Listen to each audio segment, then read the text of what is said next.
Each mechanism you build has its unique needs based on its aim.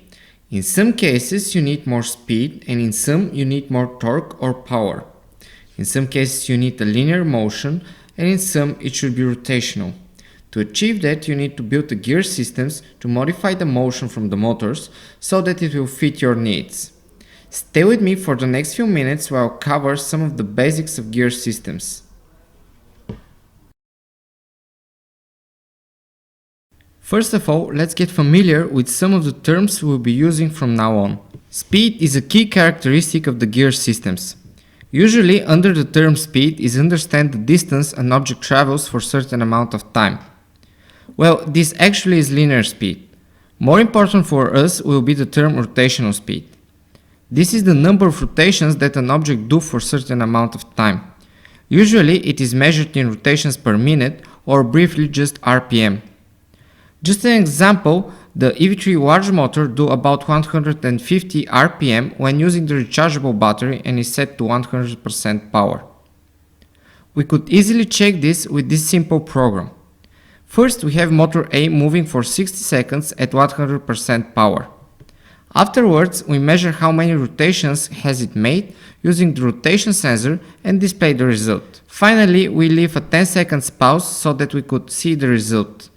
After running the program, you should get the result close to 150. You could run this program several times in order to find the average speed of the motor. Just as we measure the force applied to an object to make it move at some direction, we would like to measure the force applied to an object to make it rotate. Well, actually, the last is what we will understand under the term torque. The greater the torque is, the harder will be to stop the object rotating. So for instance, if you make a robot that needs to climb up an incline, you will need to have greater torque applied to its tires. The next term we will take a look at is mechanical power. For our purposes, this will be the rotational speed multiplied by torque.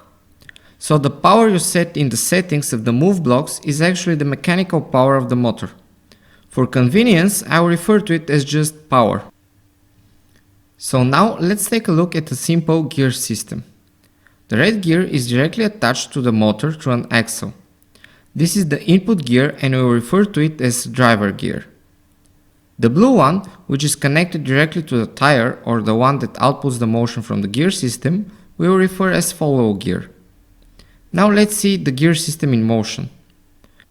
As you may notice, the forward gear is rotating much faster than the driver gear. You could count the teeth of the driver gear or just trust me that they are 40. The forward gear has just 8 teeth, so for one rotation of the red gear, 40 teeth will go through the point where they engage, and for each tooth of the driver gear pass through that point, a tooth from the forward gear should pass. But the forward gear has just 8 teeth, so for one rotation of the driver gear, which has 40 teeth, it will make 5 rotations. This means that we have increased the rotational speed 5 times. But as I mentioned, the rotational speed multiplied by the torque gives us the power. The power is constant, so it does not change. So the equality is still true even we have increased the rotational speed. This means that we have decreased the torque 5 times, so with this system we increase the speed and decrease the torque. In such cases, we will say that we do a gear up. In the opposite situation, when the smaller gear, the one with the less teeth, is the driver gear and the bigger gear is the forward gear, we will decrease the speed and increase the torque. In such case, we are doing a gear down. Finally, let's put in practice what we have learned so far. Here I have 3 5-minute bots. The first one has no gear system. The second one is geared down and the last one is geared up. All the 3 robots are set to move forward for 1 second at 100% power.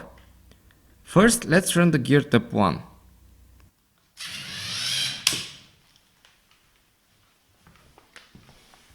It reached till here but returned back because of the inertia and backlash, terms we will be discussing in the future tutorials.